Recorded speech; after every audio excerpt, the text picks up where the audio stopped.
Okay, so that's a great example of a guitar that needs fretwork. And while we're not going to fix this guitar today, we're actually going to work on this guitar, the Harley Benton. Let's talk a little bit about what exactly we're going to do and why frets are so gosh darn important with guitars.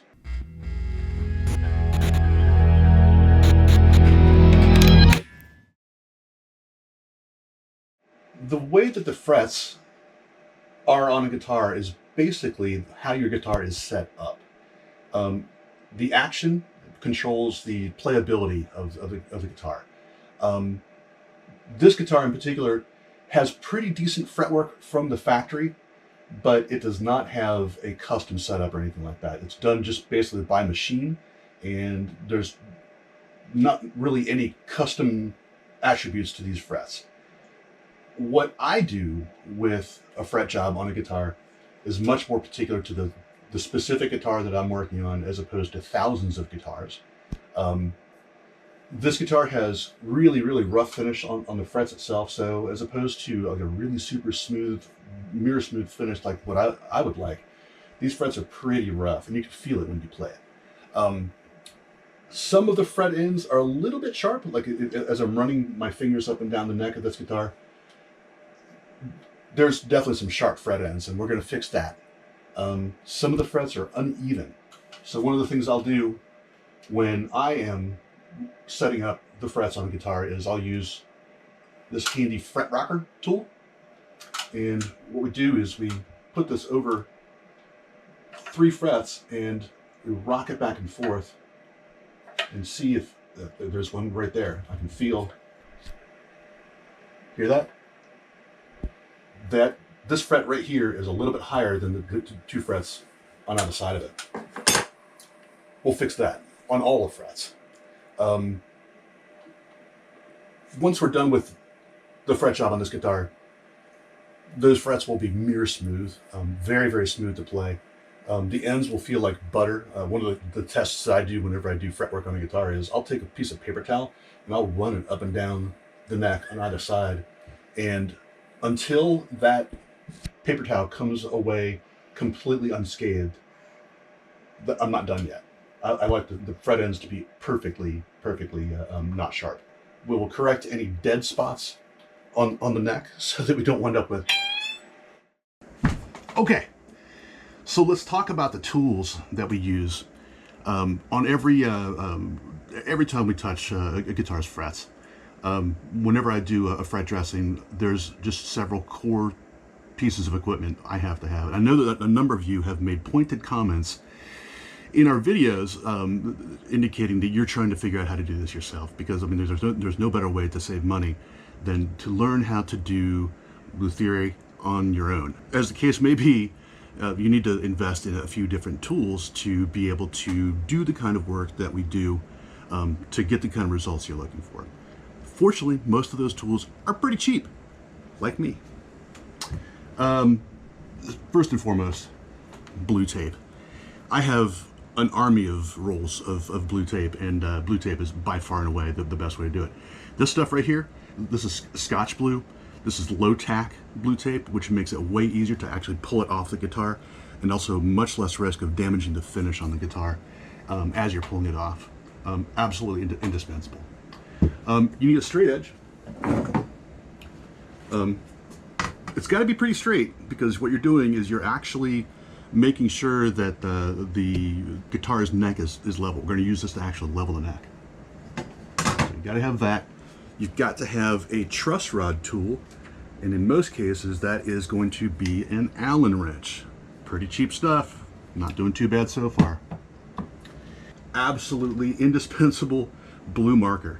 Why do we use blue instead of black? Well, black is really hard to see on top of chrome or any light colored mirror finish. Blue is just way easier to see, and it's easier to see where you're removing it. So that's key to have. We've got to have a leveling beam, which is in my toolbox.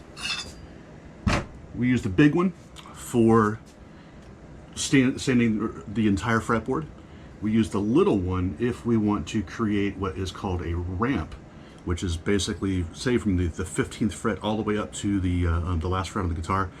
What we can do is we can ramp that down to create a little bit of extra room at the top of the fretboard to make it a little bit easier to play up there. So those are pretty good to have. From there, you're going to need sandpaper.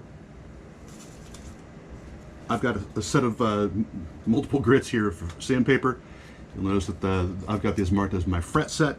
I've got a set for nuts. I've got a set for frets. I don't mix the two because you don't want to mix bone or other nut material with metal. Micro mesh polishing pads, absolutely required if you're going to get a mirror finish. You're going to need a crowning file. This is actually used, it's got two different grits on it. This is a diamond crowning file, very, very handy to have. This replaced my old crowning file, which was not diamond, and this is way easier to work with. They make these in multiple sizes. This one's medium, and it works best with the fretware that's on that Harley Benton. We're going to use a fret end dressing file. This file has a safe edge and a couple of filing edges, so that is very good to have. That's what I use to create those buttery fret ends. This one I really like having around. This is a fret rocker, especially on guitars that I'm just doing a setup on. I use this to determine which frets are high, and I can do a spot leveling of just those frets if I really want to, just one or two frets without doing a level on the entire guitar. But in this case, on this Harley Benton, we're going to be doing a full level and dress, so I'm not going to use this for very much aside from being able to just demonstrate what it is we're taking off. I'm going to put all this stuff away. So this is the part that I hate. We just finished making this beautiful nut. We just put this fresh set of strings on. This guitar is looking great, sounding great, and now I got to cut them off. What the heck, why not? It's gotta be done. Could I save these strings? Maybe. But I'm not gonna.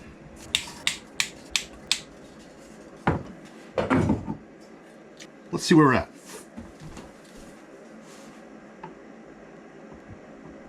I can feel, because my straight edge is rocking back and forth, that the neck is backbowed, really common. It's because the strings have tension and pull the neck forward, and that's what gives you a level or a slightly relieved neck. So what I'll do now is I'll adjust the truss rod. I'll loosen it in this case to allow the neck to come forward and level it out. Truss rod.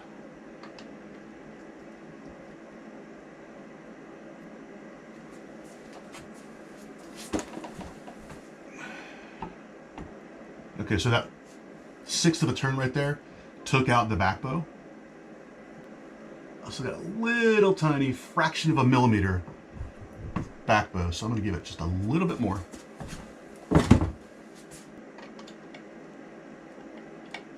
I mean, we're talking like a fraction of a millimeter. All of the luthiers out there are looking at what I'm doing and going, this is not how you level a neck.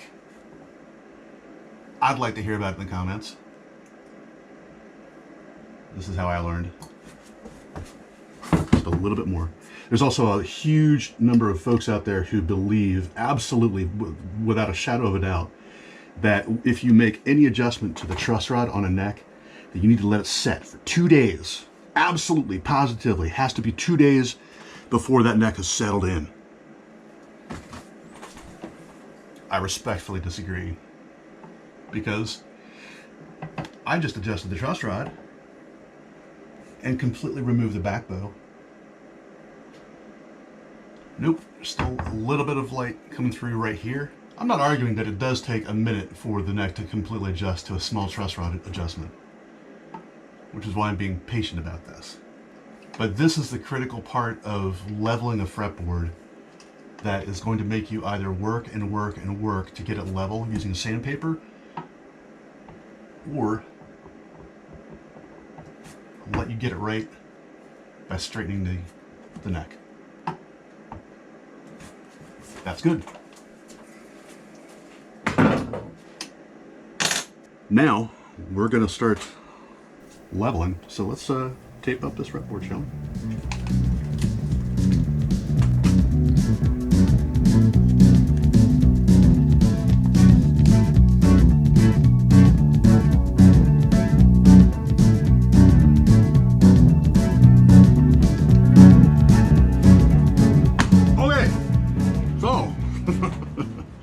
I know there's those of you out there who are watching this and thinking to yourselves, that looks really tedious, and you would be correct. So it's kind of a tedious thing to do, but the fact of the matter is, the payoff is immense, and this is why factories don't do this, is because they would have to pay somebody like me to do this, and that would make a guitar prohibitively expensive, especially a guitar that we bought for 250 bucks. Why mask all the stuff over here? Well, we're bringing a tool near it, and I don't want to damage this brand new, beautiful Harley Benton guitar, or any guitar for that matter. Why mask the pickups? Well, there's metal shavings coming off of these frets, and we don't want those to stick to the pickups, which are, of course, magnetic. Oh, and why do I tape off these posts right here? So they don't turn. So now what we do, we grab our handy dandy leveling beam. We're going to put some sticky sandpaper on here and turn these frets blue and level them out. So let's do that.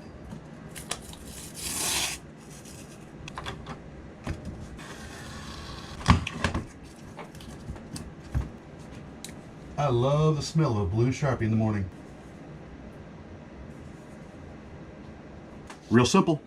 Sandpaper. This is 320 grit 3M sticky side on the leveling beam.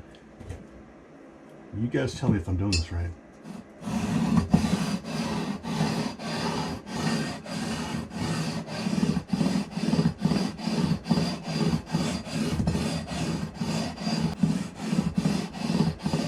A lot of folks add, how much pressure am I using doing this? I'm effectively not using any pressure. I'm letting the tool's weight, and this thing weighs about 2 pounds. The tool's weight is plenty enough to get the job done.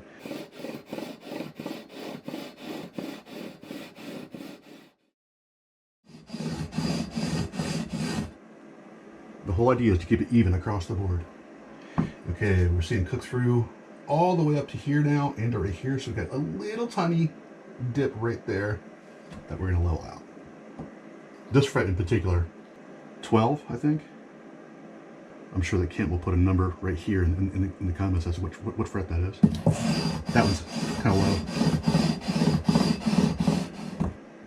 low. Awesome. We're starting to see it cook through on the bass side of that very low fret. So the moment we start to see it cook through on any fret, we're done in that area.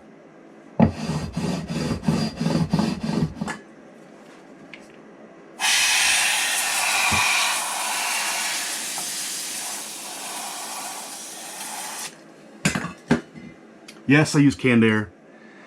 I don't have shop air down here. My shop is way too small for a compressor, and it would be super noisy. Okay, so let's talk about crowning, because crowning is a big part of what makes the frets on a guitar especially playable. What we just did was we took that fret and we leveled part of it, and so we removed that part of the fret. I just used Sharpie on my whiteboard. God damn it. Shit. Cut this part out, Kent.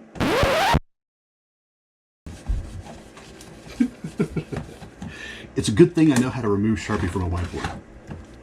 Let's try it again, shall we? All right, so here's a cross section of the fret on a fretboard. And what we just did is we removed the very tip-top portion of this fret.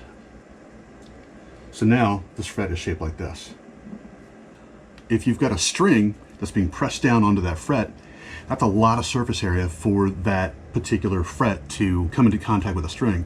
It's going to create more drag as you're trying to bend a string. It's also an imprecise area for making the string fret in a specific spot to create a certain pitch on the string. So what we do is we come in with a crowning file, and what that does is take off just a little bit of material, and I'm exaggerating here, from the sides, so that the fret is now shaped like this, and we've got just this point right here where the string touches the fret. So let's see, I'm pretty sure that this medium crowning file is the right size for this frets. If this is not the right size file, I'll know really quick, and and I do have other sizes of diamond crowning file to get this job done. Incidentally, this is an expensive tool. The whole set of them was around $200 when I bought them, but I've had this set for years and they never ever wear down because they're diamond, and so it's really worth the investment. If you're going to do a lot of fretwork, it's really worth the investment. Yeah, this is perfect. Leaving the thinnest of lines there.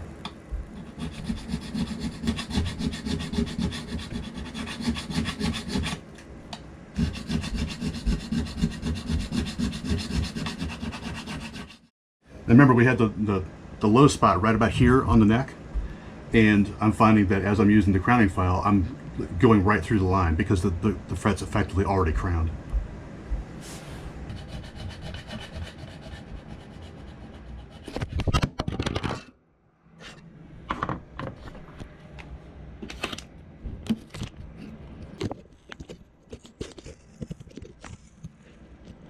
I should have used my other tape for that one.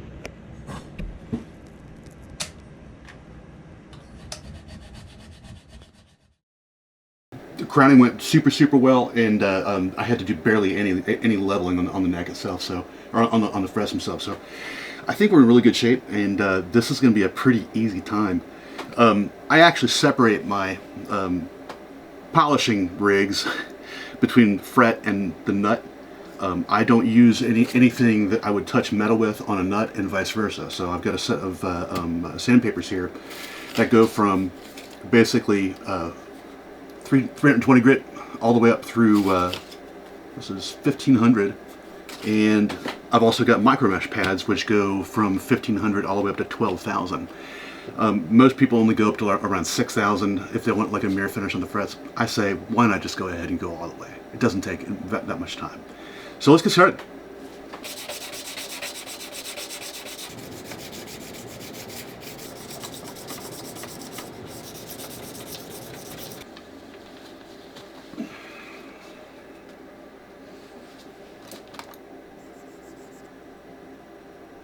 So the way this works is basically all abrasives leave scratches in a finish, and that finish is, in this case, the top of the fret. We start off at 320 grit when we use our leveling beam, and we actually start with 320 with the sandpaper as well, and that leaves scratches about this deep. This is obviously not the scale, but then we move it to 800, and 800, you know, going through all the grits takes those scratches down to a much smaller depth. And then 1500, even smaller than that, and then up to 6000, we're talking just micro scratches at that point. And we take it all the way to 12,000, and it's an absolute mirror finish. You can't detect those scratches with the naked eye. With a microscope, you could probably still see scratches. But the reason we don't just skip all the way up to 6,000 from the very start is because it would take forever to sand down all of these scratches from 320 down to a mirror finish. It would just take forever. So instead, we go through several grits of sandpaper and several grits of micro mesh pads, and that gets us slowly but surely to where we need to be. And we wind up with a mirror finish. So let's make that mirror finish happen.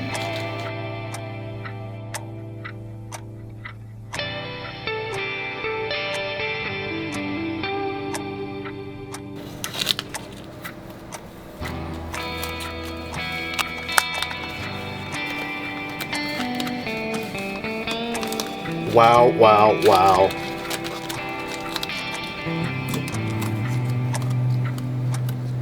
Holy moly. Look at that. As the kids these days say, that's pretty skibbity. It's got the riz.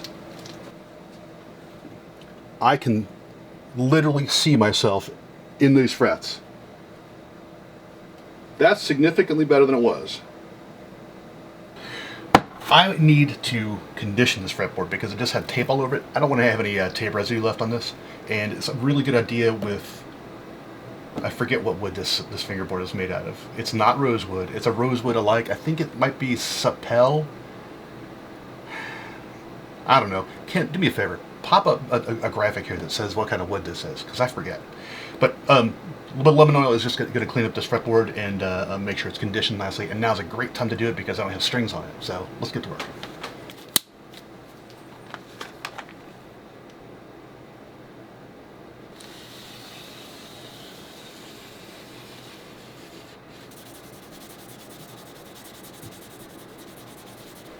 Pro tip, got an oily rag, you're done with it, unfold it,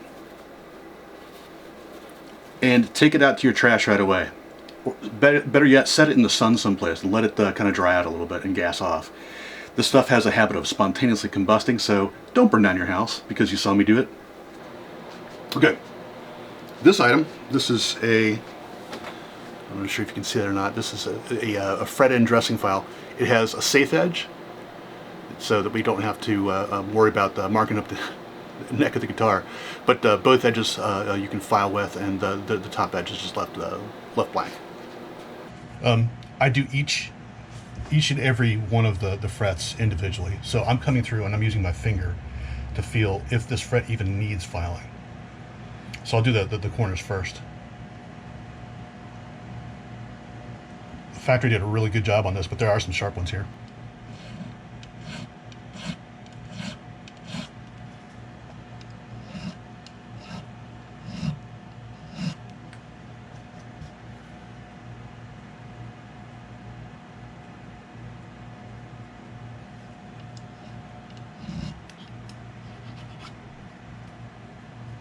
Okay, I've done the corners, and now I'm going to get that micro bevel in between the main bevel and the top of the fret.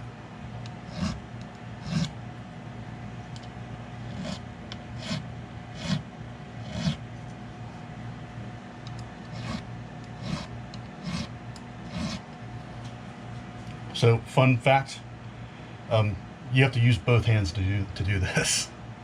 And learning how to do this with my left hand took me years.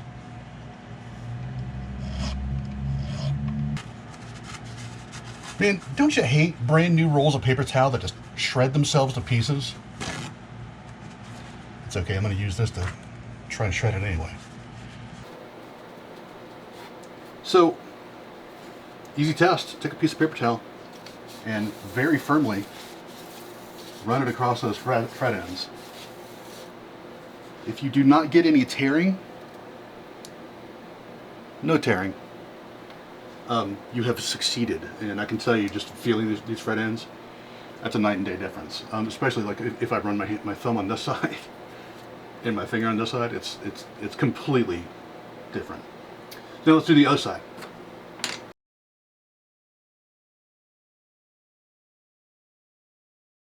There we go. Huge difference. All right, so perfect paper towel.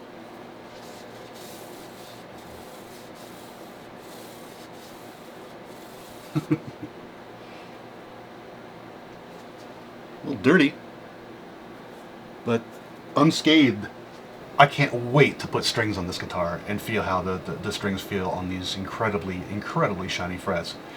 But coming up next, we're going to replace these pickups with hand-wound, scatter-wound PAF clones, and put those in and see what they sound like. I think they're going to sound considerably better than these. These sound pretty good. I can't complain too much about these guys, but I really do think that hand-wound pickups